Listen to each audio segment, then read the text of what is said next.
mistakes. I know the viewers want us to. I had a bit of feedback from the viewers recently. Review more of the game, so we want to do some more of the game, and then we'll kind of. I've been seeing a lot of things here about Ten Hag, which we'll get onto. But first goal. I want to go to Dizzy first on this. I'm seeing the commentators and Paul Scholes and Top Reds say that this is on De Gea for passing him the ball. I'm seeing a lot of the online Man United fan base say it's on Maguire. He called for the ball.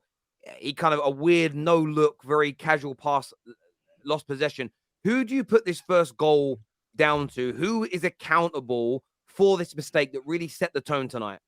Here's the problem. Neither of them trust each other.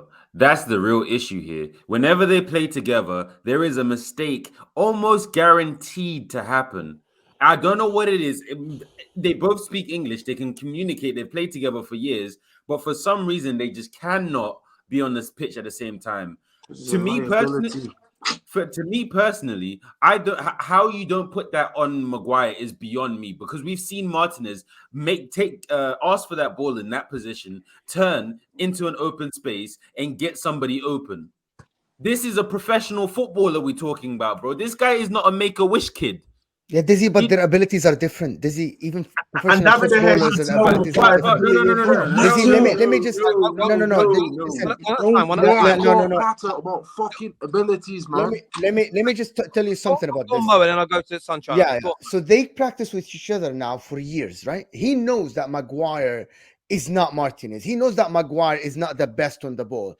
He sees the pitch more than Maguire, right? He sees three players around him. De Gea should know that Maguire's ability is not going to let him turn with this ball. If this was Casemiro, if this was Eriksen, if this was someone else, yes, he knows that. He doesn't know. That doesn't get Maguire off the hook, yes, because he made the mistake. He should have cleared it. He should have had a better touch. But De Gea is the main... The guy that made the mistake here. You know your teammate. You practice with this guy every day. You know that he cannot turn. And it's not everybody that is asking for the ball, I will give him the ball. If you know that a guy is short, I'm not going to cross a looping ball to a guy that I know he's short. You know your teammate. He should not have passed him the ball. That's the first mistake, Dizzy. And that's fine, but it could be both their fault. But the first mistake is the guy that has the ball at his feet and facing the whole pitch. He knows that Maguire cannot play. But did Maguire not play it back to him and then he played it back to Maguire, or am I mistaken in that? Because here's my thing, bro. Two things can be true at the same time. David De Gea had maybe his worst game in a United shirt. He was at fault, or partially at fault, for all the goals that went in today. But then at the same time, you have the guy in front of him who is equally culpable for at least two of the goals. So realistic, I've seen the whole back line was all the way out of shape. He's the captain, he's the leader, bro. We know he's a passenger, bro. So what are we talking about? Oh, it's not his fault because he had the ball and he should have known not to pass to him. Why do we have players on the pitch that you shouldn't be passing to? Dizzy, now that you said that, we're in a European Cup quarterfinal, and I have to accommodate to my captain's deficiencies. Why are you in the club to begin with? If I'm in a European Cup final and I can't trust to pass you a ball, because there's a couple people around you. Mind you, none of them were right behind him. So he should have been known that he's good enough to, like, when he gets that ball, he has enough time to get a half turn and just play this ball to anyone else. And if he feels that someone's on him, because when you play ball, you know when someone's on you or not, or you're being pressed or not, you can pass it back. He played a blind pass to where he thought Bissaka would be, and he missed it. And caused the goal. I cannot accommodate to my captain's deficiencies in a quarterfinal of European Cup. Man United fans want to play in the Champions League next year, but we're sitting here making excuses to why we shouldn't have passed it to Maguire. Regardless of De Gea being right or wrong, I get it, because he does make a lot of these passes and Lisandro bails them out. But that just shows you the difference in quality between having someone like Lisandro, I've seen him with two people on him, bail himself and get himself out of jail. When this guy, Maguire, is asking for the ball, he thought he had awareness. He didn't. And all he had to do was a simple half turn. And I'm supposed to sit here at Mo and say, okay, well, we have to know, he trains with them every day, so we know he's shit or whatever. That's not an excuse, Mo. That's not an excuse. You cannot be playing for Manchester United in a European Cup quarterfinal against a team like Seville that has heritage in this tournament, and we're sitting here babysitting him because he couldn't make a half turn. That's just like inexcusable for me. Yes, you can. Absolutely, 100% you can. Your squad is not all trickery players. Your squad cannot all be a world-class players. You are still building a squad. You spent 200 million in the summer. You're not going to get everyone right. So number one, your manager should know what he's asking for. Your manager today was having a bike and is trying to put 6 people on it and blaming the bike for failing.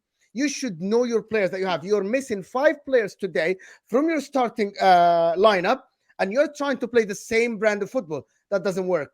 I'm going to give you an example about a goalkeeper that is arguably the best in the world now. Courtois cannot play with his feet. That's why they don't pass him the ball. And we're going to get into this, and I know Terry wants to get into this. Ten Hag today is asking Maguire and David De Gea to play from the back, and they can't. Why is he not asking them to clear the board early? Because he wants to play the same brand of football. Sunshine, go on, bro. I've seen you holding this in. You're holding this in. Bro, I'm fucking pissed, Terry, man.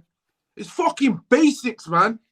Facts. It is. If anyone doing that eating now, I'm really sorry for swearing, yeah. But the dead he stayed today. If you're telling me a professional footballer can't look at and fucking scan the pitch, scan the fucking pitch before receiving a ball. And then when you're under pressure, you panic and pass to somewhere where the man was closed down already. If he'd have scanned the pitch, he would have seen Bissaka was already in calf. Go off, Sunshine. Go off. Robbie fucking Savage, yeah? Fucking wellad. Absolute idiot. Foolish. First comment, he should have gone to Bissaka. What do you mean he should have gone to Bissaka? First comment. This guy, bro, how many times I have to repeat these words? He is incompetent under pressure. I've been saying this even when he was banging for England. It's the same shit over and over again. Mo, you talk about, so what do you want? What do you want, Sunshine? What do you want? Wait, I listen to you, man, yeah? You talk about you should know my man's deficiencies. So why is it then when Ralph Rangnick was playing his games, yeah? And De Gea did that mad kick out for a throw-in when Maguire was wide open, and I said because he don't trust that brother. But no one wanted to hear that, bro, and started going on De Gea for kicking out for throwing. And now it's a case of, we don't trust him no more. Yep. But now you're having to trust him because you're playing with a manager who wants to play out the back. The man's asking for the ball. You get a clean ball, bare space. If it is scanned, you all you have to do is let the ball roll. You do that in Sunday League, bro. Sunday fucking League. This is not a complication. I don't care whether you rate De Gea or not. That first goal was not on De Gea. So if De Gea trusts Maguire, it's an issue. If he doesn't trust him, he kicks it out long, which he doesn't really do very well anyway, and he's still got shit on his hands. So fuck Player FC. Go with the situation. Professional footballer, can't scan the pitch, captain, can't turn in the middle of a fucking pitch and go, oh, 3 men are coming. I can't receive that ball. De Gea has to go long.